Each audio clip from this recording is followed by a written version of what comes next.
Hi, I'm Jennifer. Planning a wedding is supposed to be one of the happiest times in a person's life. But for me, a shadow loomed over it, one I wouldn't fully understand until it was almost too late. I was set to marry David, the love of my life. Everything was prepared. The venue, the dress, the vows, all framed against the backdrop of our beautiful hometown. As we finalized the details, my cousin James stepped in to help. Few people knew, but James had once had feelings for me. He even asked me to marry him, promising a life of luxury, knowing that marrying me meant a share of our family's significant inheritance. But his intentions never felt genuine, so I chose David, who I love for his kindness and sincerity, not his wealth. Jennifer, let me handle the cake and the food arrangements. You focus on being the beautiful bride, James offered, always playing the role of the supportive family member. Yet, something about the way he looked at me didn't quite match his friendly tone. Thanks, James. I really appreciate it, but are you sure? That's a lot for you to take on, I replied, a little hesitant. I insist, Jennifer. It's the least I can do. This will be the best wedding our family has ever seen. His words were reassuring, and in the whirlwind of planning, I was grateful for the help. As the big day approached, David and I were excited, ready to start our new life together. Family and friends gathered from near and far to celebrate with us. Everything seemed perfect, almost too perfect. Babe, are you sure about James handling the catering? After everything, David asked one evening. Yeah, he's family. Plus, he's been eager to help. It's nice to see him so involved, I reassured him. But as the wedding day drew closer, James started acting oddly. He seemed overly interested in the guest list and seating arrangements. Make sure you put me somewhere I can see everything, Jen. I want to make sure it all goes smoothly, he said. Sure, James. I'll have the planner seat near us, I responded, rushing off the unease that crept in. Looking back, I should have noticed the signs. But I was too caught up in the joyful haze of wedding preparations to see the storm brewing. The morning of the wedding was perfect. The sun was shining, the air was filled with the scent of flowers, and laughter from loved ones echoed around us. I felt like I was living in a dream as I prepared for the ceremony, slipping into my dress and having my makeup done.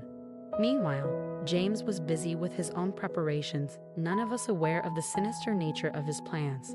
He had volunteered to manage the wedding cake, a stunning three-tiered masterpiece meant to be the centerpiece of the reception. His demeanor was calm, but Mia, one of my bridesmaids, noticed his hands trembling slightly. Mia, does James seem off to you? He's been hovering around that cake like it's gold, another bridesmaid whispered. Maybe he's just nervous. It's a big day for all of us, Mia replied, though her doubts lingered. She watched as James meticulously adjusted the cake's placement, his eyes darting around as if to ensure no one was paying too much attention. Satisfied, he stepped back, wiping his brow and offering forced smiles to anyone who approached. As I walked down the aisle, my heart was full of joy, my gaze locked on David. The ceremony was everything we had dreamed of, full of love, laughter, and heartfelt promises. The reception was a blur of happy moments, the cake standing proudly at its center, beautifully adorned with flowers that matched the theme. James mingled with the guests, his smiles a little too wide, his laughter a little too forced. He often glanced at the cake, then at me, his expression darkening for a moment before he smoothed it back into one of familial pride. Maya remained suspicious, but decided to keep her thoughts to herself, not wanting to cast a shadow on my special day. Eventually, James approached David and me, raising his glass in a toast. To Jennifer and David, may your life together be as sweet and perfect as this cake we're about to enjoy, he said, his voice dripping with irony only he understood. Little did we know, those words would soon take on a far darker meaning. As the reception continued, the dance floor filled with laughter and love. David and I shared our first dance, lost in each other's eyes, the world around us fading away. Then, the moment everyone had been waiting for arrived, the cutting of the cake. We approached the beautiful dessert, cameras flashing, applause filling the air. We sliced through the cake together, sharing the first piece as a symbol of our new life. But as guests began to eat, the joy quickly turned to confusion. Minutes after the cake was served, I felt a strange churning in my stomach. Glancing around, I saw similar expressions of discomfort on the faces of our guests, David included. Jen, do you feel okay? My stomach. Something's not right, David whispered, concern filling his voice. I don't feel good either. Let's check on the others. The room buzzed with worry as more guests complained of feeling unwell. Little did we know, James's bitter jealousy had turned our joyous celebration into a nightmare. The celebration quickly turned into chaos as panic spread through the reception hall. Guests stumbled from their seats, some collapsing, their faces pale with fear. Shouts for help echoed through the air, mingling with the clatter of chairs being overturned. Mia, remembering her earlier suspicions, rushed to my side, her face etched with worry. Jennifer, this can't be a coincidence. Everyone got sick after eating the cake. We need to call for help, she urged. Without hesitation, we called for ambulances. Soon, the sound of sirens filled the air, a stark contrast to the wedding bells that had rung just hours before. Paramedics flooded the venue, tending to those most affected, including David and me, as they hurried us to the hospital. Lying on the stretcher, my mind raced, piecing together James' odd behavior, his fixation on the cake, his unease, and his desperation. All signs pointed to a sinister motive born from jealousy. Check the cake, it might be poisoned. James, I managed to whisper to the paramedics, my voice weak. They nodded, their professionalism a small comfort in the chaos as we were rushed away. At the hospital, doctors quickly administered treatments for poisoning. Thanks to their swift actions, the antidotes began to work, lessening the effects of whatever toxin had been in the cake. As I lay in the sterile light of the hospital room, surrounded by beeping monitors, the full weight of what had happened sank in. What should have been the best day of my life had become a nightmare. But amidst the turmoil, my resolve strengthened. James would have to answer for what he had done. He had not only endangered David and me, but had also put our entire family and friends at risk. David sat by my side, holding my hand, his face filled with concern and confusion. We were out of immediate danger, but the emotional scars were just beginning to surface. Jen, what you said about the cake and James, do you really think he could have done this? His voice trailed off, unable to fully grasp the horror of the situation. I know it sounds crazy, but remember how he insisted on handling the cake, and how nervous he was. Something wasn't right. We need to talk to the police, I said, my voice firm. David nodded, squeezing my hand before reaching for his phone. The conversation with the authorities was brief, and soon after, detectives arrived at the hospital. Their faces were serious as they took our statements, the gravity of the situation clear to everyone. The investigation moved swiftly. The cake was tested and confirmed to contain traces of a potent toxin. With this evidence in hand, the focus turned to James. He was brought in for questioning, and under the weight of mounting evidence, his denials began to crumble. In a stark interrogation room, the walls closing in on him, James finally broke down. His confession was a volatile mix of anger, justification, and a twisted sense of betrayal. I loved her. I deserved to be with her, not him.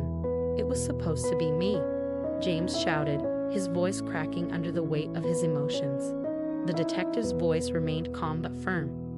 You poisoned your own cousin and her guests, jeopardized lives, because she didn't love you back. James's face twisted as the full magnitude of his actions began to dawn on him. His plan, driven by jealousy, had spiraled into something far darker. In his mind, if he couldn't have me, no one else should. The confession sealed his fate. He would face serious charges, and the legal consequences would be severe. But it was the personal betrayal that cut the deepest. As David and I sat together, listening to the confession, we were overwhelmed by a mix of relief and sorrow. Relief that the truth had come out, and sorrow over the family bond that had been shattered beyond repair. James, once someone I trusted, had become a stranger, consumed by greed and jealousy. Back in the hospital room, as David comforted me, we realized that our ordeal was nearing its end. The physical recovery would be swift, but the emotional healing would take much longer. Yet, in that moment, we knew we would face it together, our bond strengthened by the trials we had endured. As the night deepened, our resolve solidified. This was not just about moving past the nightmare, but about ensuring our future was protected from such toxic influences. The hospital room, once a place of anxiety and fear, became a sanctuary for us to plan the next steps in our journey. Let's do it right this time, Jen, David said softly. Just us and the people who really matter. I nodded, agreeing wholeheartedly. A small ceremony. No grand spectacle. just love, joy, and the people we trust. In that quiet moment, we found peace in taking control of our destiny again. We decided on a serene, intimate location, far from the painful memories of what was supposed to be our happiest day.